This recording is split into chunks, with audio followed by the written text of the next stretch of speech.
Class, today we'll do second exercise in English translation. We'll study the use of it. ठीक है, तो बहुत ध्यान से सुनिए. इट क्या होता है? इट वर्ड आपने सुना होगा इंग्लिश लैंग्वेज में, जब प्रोनाउन पढ़ा होगा तो it, you must have heard about the word it. ठीक है, तो इट क्या होता है, इट कब इस्तेमाल होता है? इट जो होता है, तीन चीज़ें आप दिमाग में रखिएगा. इट जो होता है नॉन लिविंग चीज़ों के लिए इस्तेमाल होता है. ठीक है, नॉन लिविंग चीज़ें मतलब जिनमें जान ना हो, जैसे पेन, चेयर, टेबल, पेंसिल. ठीक है, अब दूसरी चीज़, इट हम एनिमल्स के लिए भी यूज़ करते हैं. Although they are living beings, but it जो है हम एनिमल के लिए भी इस्तेमाल करते हैं. तीसरी चीज़, जब हमें किसी चीज़ का जेंडर ना पता हो, मतलब लिंग ना पता हो, या वो मेल है या फीमेल है, तब हम इट इस्तेमाल करते हैं. और जब हमें जेंडर का पता लग जाए उसके बाद हम उस इंसान के लिए इट नहीं इस्तेमाल करते हैं. ठीक है, सो लेट्स स्टडी. जिन स्थानों पर सब्जेक्ट सुलभ ना हो वहाँ इट का प्रयोग होता है. समय, मौसम, महीना, दिन आदि व्यक्त करने वाले वाक्यों में इट का प्रयोग होता है. जिन वाक्यों में समय, मौसम, महीना, दिन आदि आता है उस जगह पे हम इट इस्तेमाल करते हैं. ठीक है,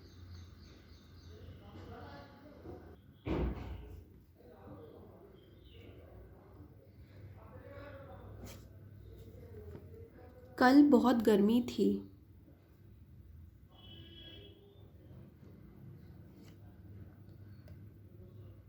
it was very hot yesterday. अब 2 बजे हैं. It is 2 o'clock now. उपन्यास लिखना कठिन है. It is difficult to write a novel. क्या आज वर्षा होगी? Will it rain today? दिसंबर का महीना है. It is the month of December. ठीक, अब ये हिंदी में है और ये इंग्लिश में सामने ट्रांसलेट हुआ है. अब हम लोग एक ओरल एक्सरसाइज करेंगे. ठीक है, आज छुट्टी है. It is a holiday today. आज वर्षा का दिन है. It is a rainy day today. नृत्य सिखाना कठिन है. It is difficult to teach dancing. पर्वत पर चढ़ना कठिन है. It is difficult to climb mountain. क्या दोपहर में गर्मी नहीं होगी? Will it not be hot in the afternoon? See, this is the exercise, written exercise. This exercise you have to do in your notebook like you have done in the previous exercise. ठीक है, तो ये exercise है, ये कुछ questions हैं हिंदी में, उनका ट्रांसलेशन कहाँ है, ये इंग्लिश में मैंने ट्रांसलेट किया है 1 by 1. ठीक है, बिल्कुल जैसे आपने प्रीवियस एक्सरसाइज में किया है. हेडिंग लिखी है, उसके बाद हिंदी में सेंटेंस लिखा है, फिर उसी के नीचे इंग्लिश में ट्रांसलेशन लिखा है. बिल्कुल वैसे ही करेंगे.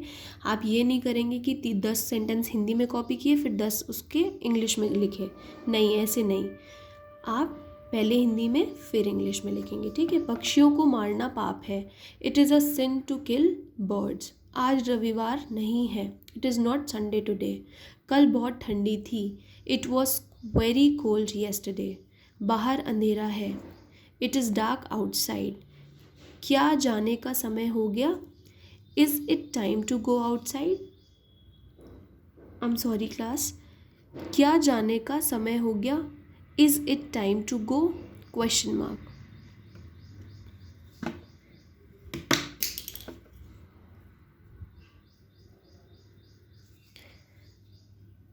संगीत सीखना सरल नहीं है. It is not easy to learn singing. अब 12 बजे हैं.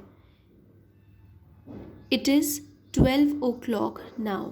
क्या बाहर वर्षा हो रही है? Is it raining outside? Question mark. अब गाड़ी पकड़ना कठिन है. It is difficult to catch the train now? Question mark. नहीं, क्वेश्चन मार्क नहीं होगा, ये क्वेश्चन नहीं है, ये एक सिंपल सेंटेंस है. ठीक है, मार्च का महीना है. It is the month of March. ठीक है, तो ये सारा हिंदी में है सेंटेंसेस. और ये सेंटेंसेस जो है, जस्ट इस वीडियो के बाद I am sending you the picture of this translation also. ठीक है, so don't worry. Thank you class. This is all for today.